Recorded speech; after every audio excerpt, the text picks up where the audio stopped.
You know, we've been spending all morning long learning a lot more about USA Cares and their support for veterans and their families. Anise McEwen is joining us once again, along with Rue, who's taken a nap since then. Maybe. A little perkier. A little perkier. Somebody's awake now. We're going to take a look back here, Anise, at the history of USA Cares. And honestly, I did not know it about just the history and the length of time that you all have been kind of established in Radcliff, Kentucky, really. Yeah, right? We're pretty proud of how we started. It was pretty humble roots. It was a group of leaders at Fort Knox that saw a need for a lot of these soldiers and service members who were coming back from, at that time, Iraq in 2001-03 after the 9/11 attacks, and who really needed some extra support financially or otherwise, and their families needed the support. So they started this with some funds that they gathered, and it kind of just grew. And in 2003, with the help of some community partnerships, including Kroger, started selling Support Our Troops signs. And from that, they used those funds to continue. And from there, it used to be Kentuckiana Cares, because they were servicing and assisting service members in Indiana, Kentucky area. And then they were realizing we were getting calls from all over the country. Because there's probably nothing like it anywhere else. Yes.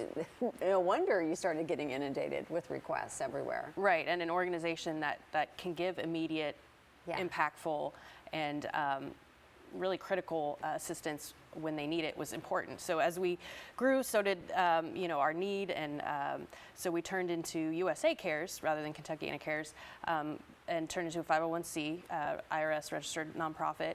And from there, for 20 years, we've kind of gone with the times. Obviously, at that time we were in Iraq. We, were in conflicts in Afghanistan, and now that those are behind us, more or less, we're still seeing the effects of service for those service members who were there and who served. I mean, those are the wars may be over, but the effects of them are long lasting. Oh, absolutely. And we always kind of refer, saying we say is the war doesn't end when they come home. Mentally or whatever physical ailments they have affect their ability to be employed, their ability to provide for their family. And so bridging that and giving them what we call a stepping stone sometimes in those emergency needs really allows them to thrive and to get to a more healthy environment. As you all have grown, how many states do you serve or get requests from that you can even kind of quantify, so we understand like the number of requests? I know Trey said something like this, some unreal number of requests per week. Yeah, we help service members, veterans in all 50 states and U.S. territories. I just spoke to a client for a story where we shared he was in Puerto Rico. And he had to move his family, and he was in the Air Force. And a lot of times what we see too is, unfortunately, VA benefits, disability benefits, they take a while, and those don't always come in right as they've left the service. It may take a few months, or in some cases several months, and they just don't have the income or the savings to withstand that with their family. So we help all over, but you can imagine when we have calls from California, those rental prices, those housing prices are huge. So what it may take to keep a family in Kentucky in their home, while significant, could be double in California or Florida or some of those other states. So as we continue to see more and more applicants in our system who are asking for assistance, the price and the price tag to help them is continuing to grow. Just last year we said, on average, to keep a family in their home, keep their utilities on, give them food, that was about $5,000. It's now $6,000, and that's just within a year. Yeah. So at the rate we're going, we're needing quite a lot more money than we were 5-10 years ago.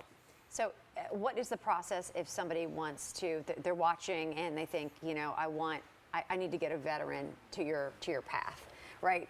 Do you just begin an application online? Is that the best way to go about it? Yeah, most of our applicants are either find us online, or in a lot of cases they're referred to us by other organizations, and they come to us. They fill out an application. We have a pretty rigorous process to verify their service, and then to verify their need. And then one thing that a lot of people find important is that we work directly with the people, the owed parties. We don't give the money to the veterans directly. If they're behind on rent, we care of work it with right their away. landlords. We work with the utility companies and things like that. So we know that the money and the need is real. Well, Anise and Ruth, thank you all so much. And thank you for spending the hour kind of just explaining everything to us. And we want to get the word out. You know, number one, if you know a veteran that needs help, to go to the website to get help. But also, they need your financial support as well. This is a great time to get involved with their programs and to donate. Just go to usacares.org.